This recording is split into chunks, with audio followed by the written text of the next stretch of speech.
Perhatikanlah. Seorang presiden cantik dengan kekayaan miliaran datang ke kafe untuk kencan buta. Ternyata, dia salah mengira meja nomor 9 adalah meja nomor 6. Adik kecil, di mana ayahmu? Oh, aku datang untuk kencan buta dengannya. Ya ampun, ayahku itu kepala kayu. Akhirnya dia mengerti. Oh, terima kasih. Nama ayahku adalah Sufan. Dia berasal dari latar belakang tentara. Sekarang dia seorang penjaga keamanan yang melindungi yang lemah. Gajinya sekitar 4.000 per bulan. Setelah dipotong pajak, tinggal 3.000. Tinggal 3.000 saja. Kakak perempuan, kalungmu ini, ibuku juga punya satu. Oh, sementara pria ini masih sibuk menelepon seolah-olah tidak ada yang terjadi. Tiba-tiba saat dia tanpa sengaja menoleh ke arah putrinya, kehadiran wanita itu membuatnya bingung. Seorang putri yang kekurangan kasih sayang ibu sejak kecil, sangat menginginkan seorang ibu. Maka dia dengan susah payah memohon kepada wanita itu, harus memenuhi keinginannya. Setelah mendengar ini, wanita itu sedikit bingung. Saat wanita itu merasa canggung, pria itu datang dan menghancurkan kecanggungan. Dia datang untuk kencan denganmu. Aku tidak bercanda. Halo, namaku Jiang Yingsui. Aku adalah presiden dari perusahaan keuangan terbesar di Beijing. Aku adalah presiden saat ini dari Ling Xiao Group. Saat ini, kami mengelola aset senilai ratusan miliar. Tabungan pribadiku mencapai puluhan miliar. Aku datang untuk kencan denganmu. Tapi dia tidak menyangka, pria itu sama sekali tidak tertarik dengan kekayaannya. Dia langsung mengatakan bahwa dia salah mengenali orang. Dia juga mengatakan bahwa dia datang bukan untuk berkencan. Wanita itu melihat nomor meja di sampingnya. Jelas nomor meja 6. Jadi wanita itu berpikir, pria itu merasa rendah diri karena statusnya sebagai petugas keamanan. Jadi dia berpura-pura tidak tertarik padanya. Kemudian wanita itu mengatakan lagi, dia tidak memiliki persyaratan materi. Dia juga menghibur pria itu. Jangan merasa rendah diri karena perbedaan status. Siapa dirimu itu tidak penting. Yang penting adalah meja nomor 6 di sana. Ini meja nomor 9.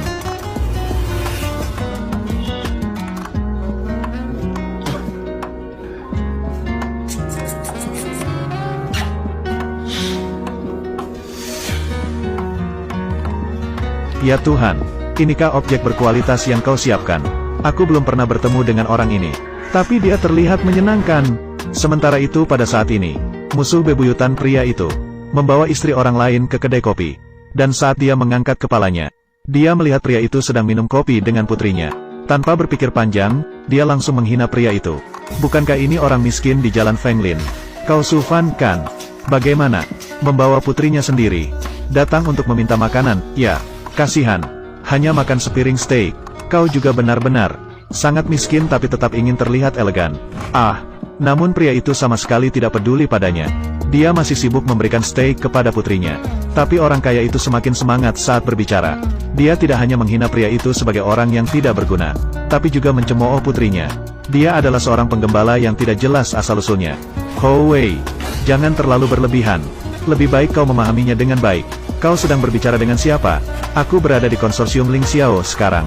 Menjabat sebagai direktur departemen pemasaran. Kau bekerja di kawasan perumahan mewah kan? Aku kebetulan bertanggung jawab. Cukup dengan satu telepon dariku. Aku bisa mengusirmu dengan mudah. Kau dan gadis liar itu. Besok kau harus tidur di jalanan.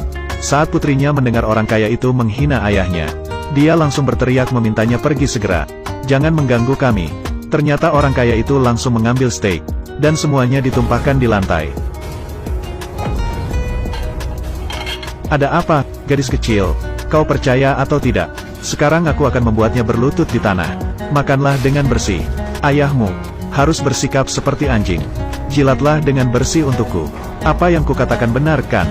Sufan, di masyarakat sekarang ini, yang penting adalah kekuatan. Juga latar belakang. Gajiku sebulan cukup untuk membayar gajinya selama 10 tahun. Asalkan kau mengikutiku. Mobil, tas, pilihlah sesuka hatimu. Melihat sikap sombong orang kaya itu, presiden wanita itu sangat marah. Dia mengambil air panas dan menuangkannya ke wajahnya. Apa maksudmu? Kau mencari mati ya? Huawei, kau sudah dipecat. Mendengar kata-kata ini, orang kaya itu hampir tertawa terbahak-bahak. Tapi ketika wanita itu memberikan kartu namanya padanya, dia langsung terkejut.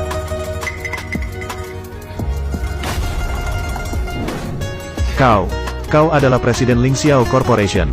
Jiang Yingsui.